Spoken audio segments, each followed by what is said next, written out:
got you the dollar. Oh, you almost had it. You gotta be quicker than that.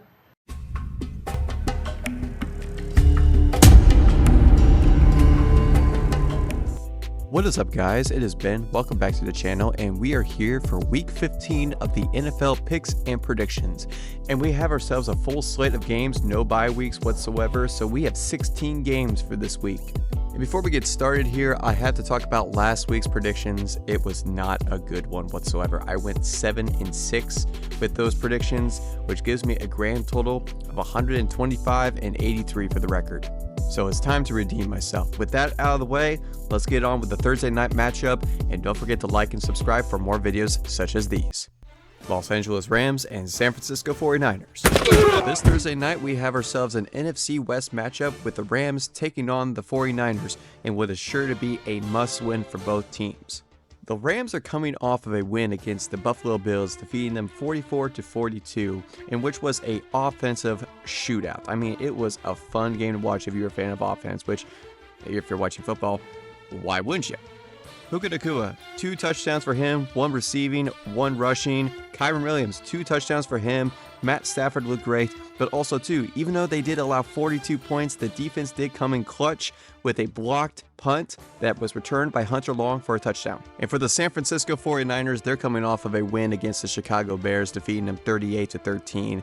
Now, the game really wasn't much to look at, especially in the first half. Unless you are a diehard San Francisco fan, it was 24-0 at one point. I basically watched up until the third quarter and switched to something else afterwards. It just was not a fun game to watch. However, there were 13 points that were scored by the Bears. It was kind of a garbage time, so it really didn't matter. But you had Jawan Jennings with 2 touchdown catches. You had Isaac Guerrero, who had 2 rushing touchdowns. And you had Brock Purdy pass for 325 yards. Plus, the 49ers sacked Caleb Williams 6 times, really making it comfortable for the rookie. For almost the entire season, Thursday night matchups are very tricky to decide with, but I am going to pick San Francisco to win this one. I personally think the Rams and the 49ers are equal as far as offense and defense is concerned, but I just think it's going to be the home field advantage that will kind of seal the deal for the 49ers.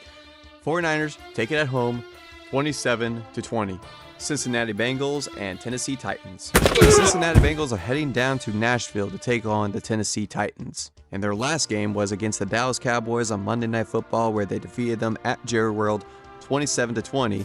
Joe Burrow again had a 300-plus yard game, 3 touchdowns, and Jamar Chase had 170 yards in receiving with 2 touchdowns as well. But like what Joe Burrow said at the end of the game, that their chances of playoff contention are so slim, so this was basically a meaningless win. I feel bad for Cincinnati on this. A great team with a terrible record. And for the Tennessee Titans, you guys lost to the Jacksonville Jaguars, losing 10-6. Will Levis, you did nothing. Tony Pollard, you did something. And that's about it. There really is not much to talk about with this. I mean, Mac Jones, he didn't do a lot for the Jacksonville Jaguars, but they still managed to get 1 touchdown by Tank Bigsby, and you guys at least allowed that, so I don't know. To be fair, I did not watch your game at all, so I really don't have much information on this. Putting these 2 teams together, I know neither one is probably going to make the playoffs, but I'm going to go for bragging rights on this one. It is going to be the Cincinnati Bengals to win this one, and I think it's going to be a significant win as points are concerned, so give me Cincinnati to win this one 31-10. Dallas Cowboys and Carolina Panthers. As mentioned before, the Dallas Cowboys are coming into this matchup after a loss to the Cincinnati Bengals on Monday Night Football, losing 27-20.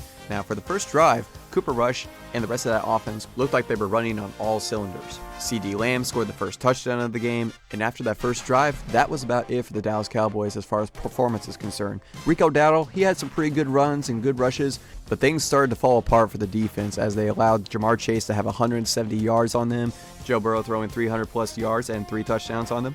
With about 1:40 to go left in the game, there was a punt that the Bengals had that was blocked by Dallas. It was recovered briefly by Dallas, and the Dallas player lost control of the ball, and it landed back in the hands of a Bengals player, thus creating a first down, which gave time for Joe Burrow to run out the clock and then not go for a field goal, but a go-ahead touchdown to Jamar Chase. And to add insult to injury, it was a very sour loss for the Dallas Cowboys as Micah Parsons stormed off the field, heading straight for the locker room with no congratulations to the opponent. And for the Carolina Panthers, you guys almost beat the Philadelphia Eagles on the road, losing 16-22. Now, Bryce Young, another spectacular game for him. He's starting to really craft the way how he wants to be a field general, and I really respect that. But there were two crucial errors in that game. First, there was a failed fourth down conversion for the Panthers, which resulted in a turnover on downs, which led to a touchdown for Philly, and then a crucial interception sealing the game at the very end. Two things I want to point out quickly. I can now see Bryce Young as the future for the Panthers, and it's only going to be a matter of time before he gets those consecutive wins. And Adam Thielen, whew, what a Thielen. It almost seemed like if it was a fourth down conversion or third down conversion that was needed, Bryce Young knew where to go, and it was always to you. Between these two teams, I am going to pick the Carolina Panthers to win this one. I think that they are, obviously, they're looking towards the future. They're not looking really to have a win now scenario. That's going to help with the draft next year. But I think they are going to have a little bit more fuel in the tank to just get over that finish line before Dallas. I just think the Cowboys are in a tailspin right now, and they're going to have a lot of work on the offseason. So give me Carolina to win this one in a close matchup, 21-20. Kansas City Chiefs and Cleveland Browns. Kansas City Chiefs, well, what can I say? Tell them off, SpongeBob. Assert yourself.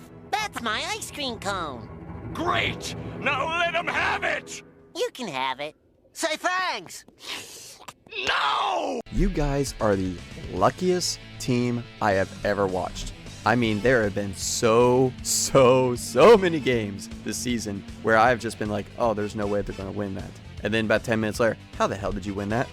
And this one is icing on the cake, where you had a doink that luckily bounced in, resulting in the same exact score as you had against the Raiders. I just don't understand it. That's all. I just don't understand. Next. And for the Cleveland Browns, you guys had a close matchup against the Pittsburgh Steelers, but you did end up losing it 14-27. Game started off pretty good. You had a touchdown to Jerry Jeudy. You held the Steelers to 3 points in the first quarter. And then the Browns became the Browns. Jameis Winston is chaos, and I love it. And I saw a blurb the other night that said that the Jameis experience is just like the Joe Flacco experience, but if Michael Bay had... Drum roll, please. I'm going to pick the Browns to win this one. We already know that the AFC West has been won by the Chiefs. I think they're going to start resting their players, and I think that the Cleveland Browns are going to be like, you know what?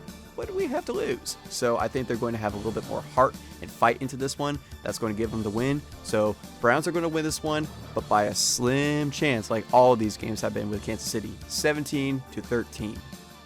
Miami Dolphins and Houston Texans. The Miami Dolphins are heading out west from one hot place to another hot place, only a little bit drier. That is Houston, Texas. Last week, the Miami Dolphins won at home against the New York Jets, winning in overtime 32-26.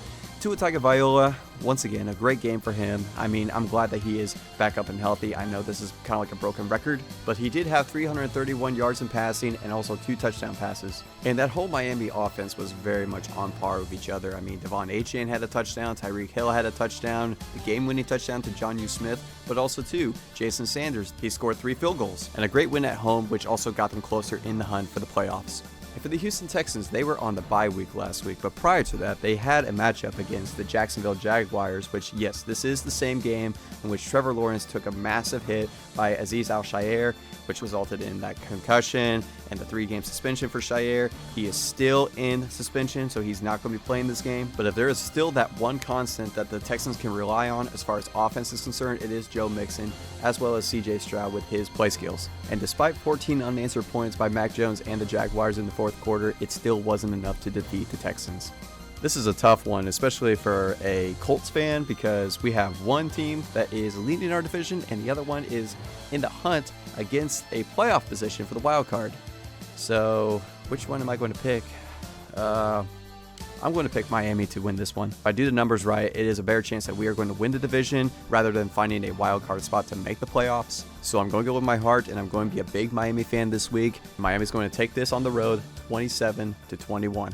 Washington Commanders and New Orleans Saints.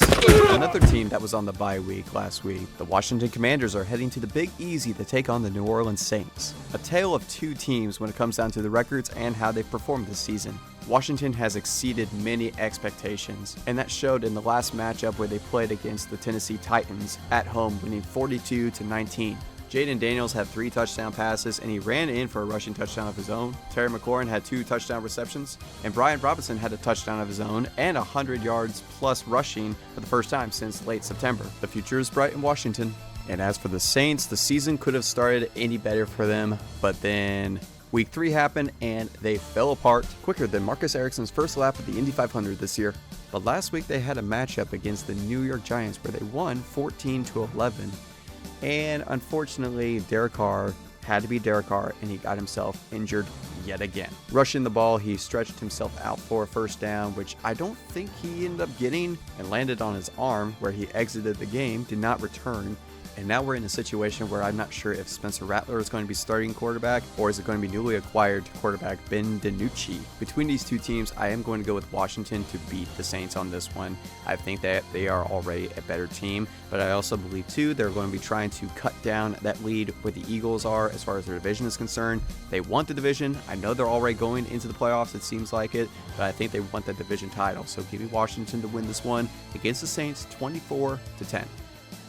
New York Jets and Jacksonville Jaguars. This week, the New York Jets are heading down south to take on the Jacksonville Jaguars in what is sure to be a dumpster fire of a game. With all due respect, the Jets were also in Florida last week where they took on the Miami Dolphins where they lost in overtime 32-26. Now, Aaron Rodgers had a pretty decent day as far as the yardage is concerned. He had over 330 yards. He had 1 touchdown pass to Devontae Adams, which is something I haven't said a lot this season. And running back Isaac Davis had a pretty decent game. He had a touchdown and also about 40 yards. He hasn't seen the field a lot this season considering that there's a lot of injuries in front of him, but he finally got his chance this week. Although the offense did show a lot of spark and resilience, it was not enough to get them the win. And as for the Jacksonville Jaguars, you guys won a game. Woohoo! Go you! Your last matchup was against the Tennessee Titans where you beat them 10-6. Not the most exciting game. I mean, I didn't watch it. I had other things to do.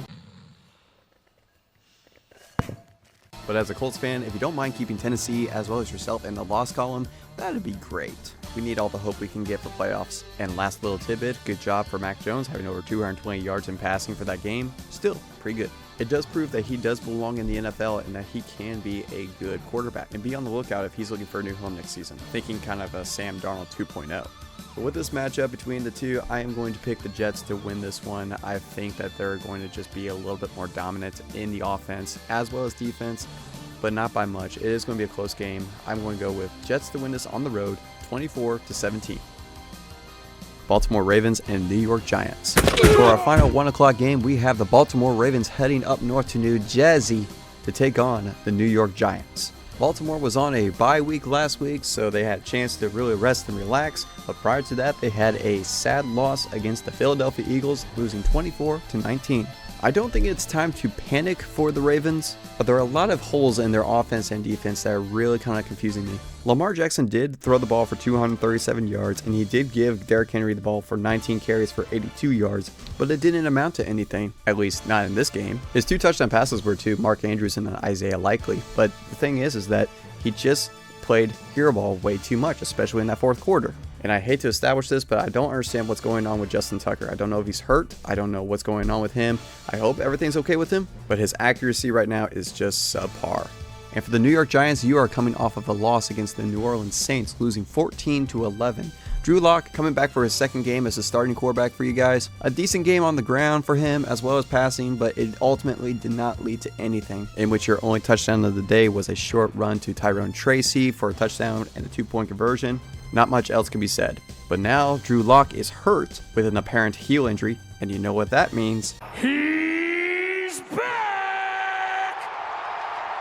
Yes, Tommy DeVito is coming back to be the starting quarterback for the New York Giants, and unless someone else gets hurt, he will probably stay that way for the rest of the season. With this matchup being so desperate for the Ravens to get a win to try to get closer to the Pittsburgh Steelers in their division, I am going to pick Baltimore to win this one in a heavy deficit. I just don't think Tommy DeVito is that guy, as I mentioned a few weeks ago. So give me Baltimore to win this one, 31-9.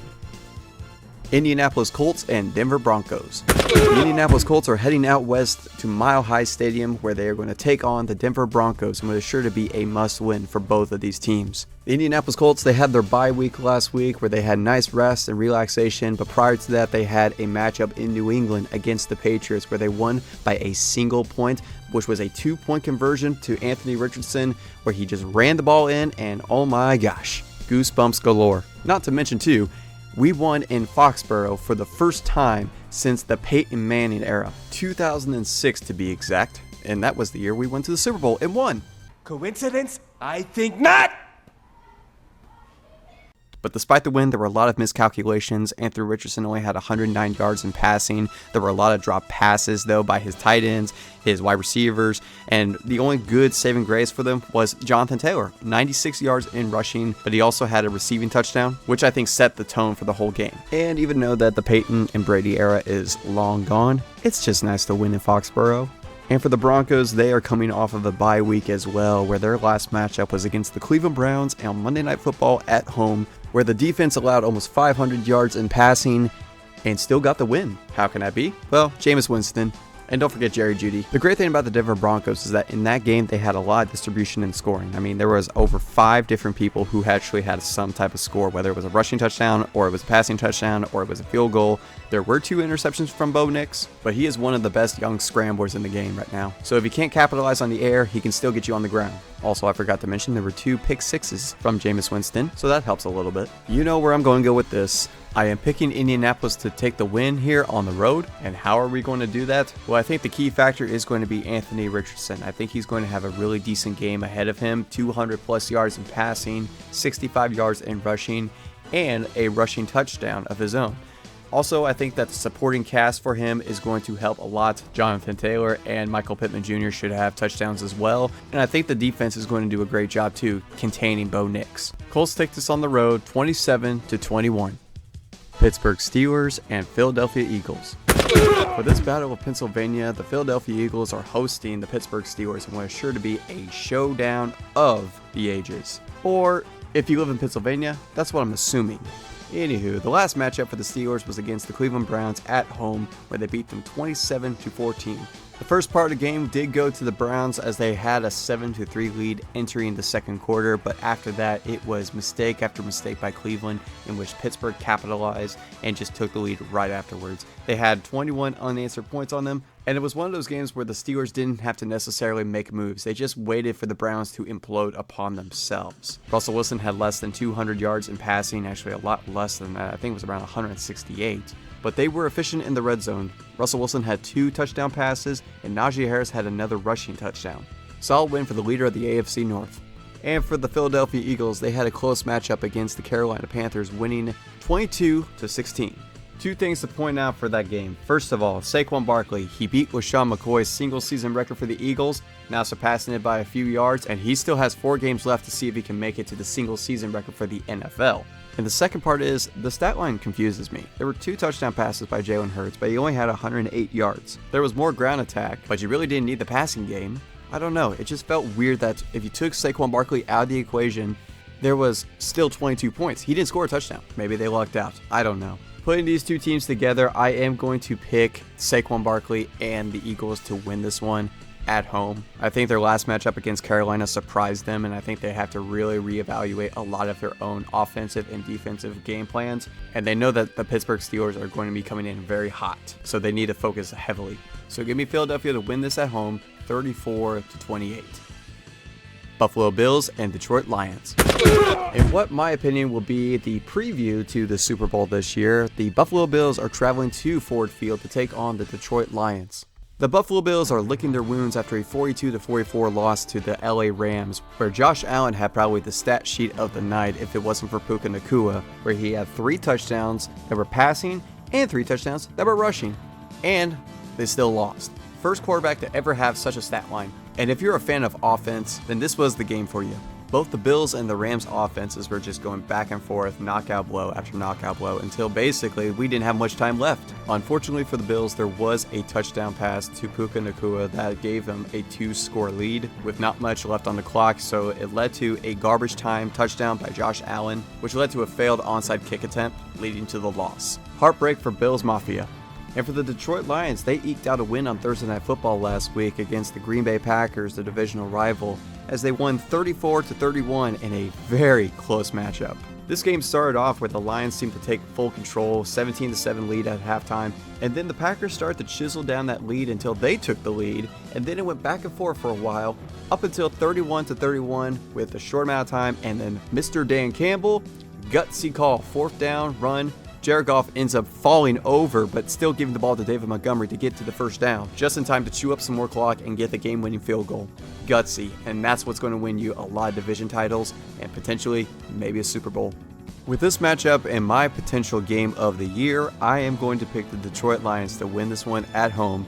I think this is a game that everybody needs to set their eyes on. Whatever you're doing, whatever you're watching, it can wait. Watch this game. This should be a physical battle, and I'm thinking somewhere in the high 30s. So give me Detroit to win this one at home, 37-34.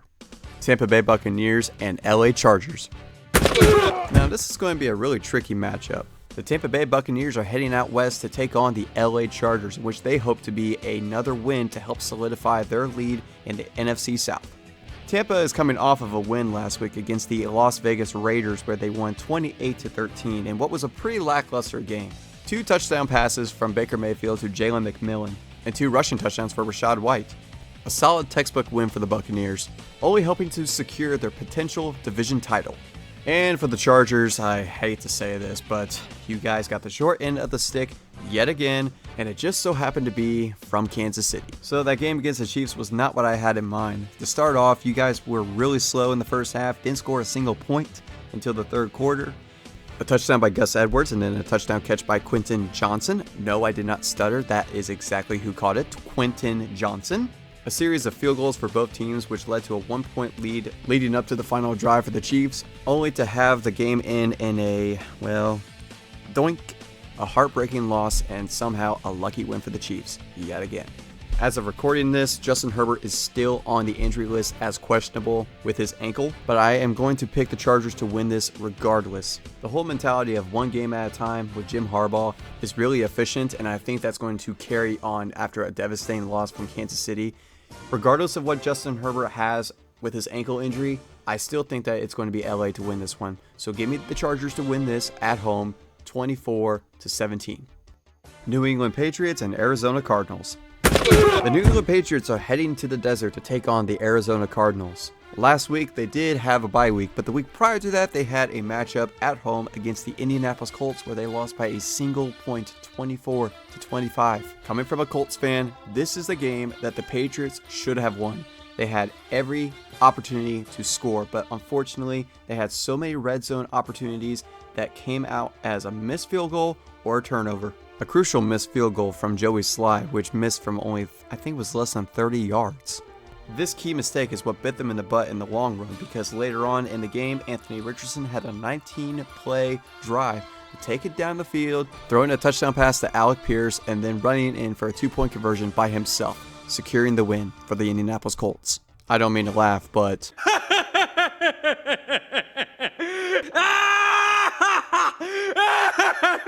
And for the Arizona Cardinals, they're coming off of a loss to the Seattle Seahawks, losing 30-18. In what was potentially a game that they should have had that they just could not capitalize and do anything right. If the Cardinals would have won this, they would have had a share of first place in the division, but now this is their 3rd loss in a row, and the mistakes are becoming costly, as they allowed Zach Charbonnet for the Seattle Seahawks to have his career best 134 yards in rushing, 233 yards for Geno Smith, and the list goes on as far as many mistakes are concerned with their defense. The game was basically over by the time halftime occurred. Arizona, what's going on? Between these two teams, I do think the Arizona Cardinals are going to win this one. I think this is what the doctor ordered, just having a nice team that doesn't look like they're trying to get into any playoff contention. They got a rookie quarterback. They're probably going to take it easy on them. I think this is what's going to help them get that momentum back up. So give me Arizona to win this, 27-10. Green Bay Packers and Seattle Seahawks. This Sunday Night Football matchup, the Green Bay Packers are heading out west to Seattle to take on the Seahawks, and both of these teams are desperate for a win. The Packers are coming off of a loss on Thursday Night Football last week to the Detroit Lions, where they lost 34-31. Jordan Love had a really good game. Same thing with Christian Watson. I mean, those guys are starting to connect a lot better. And don't forget Whitt-Picks and rookie tight end Hunter Kraft, who had the touchdown in that game. And I've said this before, and I will say this again, is that the Green Bay Packers, even though they don't have Aaron Rodgers anymore, I think they are in good hands with Jordan Love. I think he is the future of that team, and I think he is going to have a prosperous career with them. And despite the loss, it does show that he is very courageous and willing to take some risks, and I think him and Matt LaFleur are going to be a great duo for the next 10 to 12 years. For the Seattle Seahawks, they came off of a win against the Arizona Cardinals, beating them 30-18, as I mentioned earlier. Zach Charbonnet, 134 yards, career best, 2 touchdowns for him as well. Jackson Smith-Njigba, 82 yards in receiving for him, as well as a touchdown. A solid performance on all fronts against a struggling Arizona team. Seattle is now insecure of the division, not by a lot, but enough. Between these two teams, you got yourself the Green Bay Packers that are third in their division. Even though they have a great record, they're going to be competing for a wild card spot, obviously. And then you already have the Seattle Seahawks, who are leaders in their division, looking to secure another win just so they can have that divisional title. But I am going to go with my gut, and I'm going to go with the Green Bay Packers to win this one on the road against a hot Seattle team. I'm looking to see Josh Jacobs get over 100 yards in rushing, at least 1 touchdown, as well as Christian Watson having 100 yards in receiving. It'll be an exciting matchup, but give me Green Bay to win this 34-24. And we also have a doubleheader on Monday Night Football, so that means expedited picks.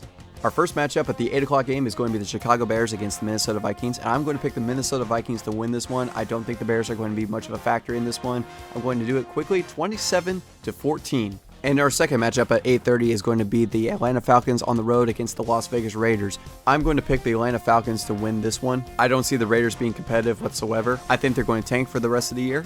And sad to say, I do think Antonio Pierce is out the door at the end of the season. He was just given a bad hand in my opinion. But Atlanta wins this one 38-20. And with that, that concludes all the matchups for this week. Thank you so much for watching. If you stayed here until the very end of the video, thank you again. It means the world to me that you stay here and watch all of these videos. I put a lot of work and effort into this, and I'm going to try to make it a goal of mine to get to at least 50 subscribers by the Super Bowl. So again, a like and a subscribe helps out a ton. Thank you so much for everything. I do appreciate you guys. And until next time, y'all take it easy and have a good one. Peace.